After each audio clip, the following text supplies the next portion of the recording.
Okay. నాకు card book ఏమి ఇవ్వలే వాళ్ళు. చిరంజీవి గారు అప్పుడు విష్ణు గారు గెలిచారు కదా. అవును, మంచి విష్ణు. వాళ్ళు అక్కడ పంపించారు ఒక ఆవిడని, పేర్లు వద్దులేని. ఆవిడేంటి మాత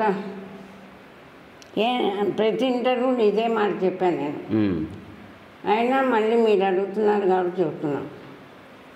ఆవిడేమిటంటే మా తరఫున 2 లక్షలు ఇస్తాం మీకు, 6 లక్షలు అవుతుంది ఆపరేషన్ చేయించుకోండి, 2 లక్షలు మా మూవీ ఆర్టిస్టుల అసోసియేషన్ తరఫున ఇస్తాం, మీరు చచ్చిపోతే ఆ 2 లక్షలు మేము అమ్మాయికి ఇస్తాం, ఓకే, మిగతా 4 లక్షలు మీరే పే చేయాలని చెప్పింది. డాక్టర్ గారు నాకు అప్పుడే చెప్పారు, పార్కిన్సన్స్ ఉంది కదా, ఆపరేషన్ పనికిరారమ్మా, మీరు చేయించుకోవద్దు ఎవరని చెప్పినా అని చెప్పి. ఓకే. నేను చేయించుకోనండి ఆపరేషన్, మా అమ్మాయికి 2 లక్షలతో బతకటొద్దన్నా.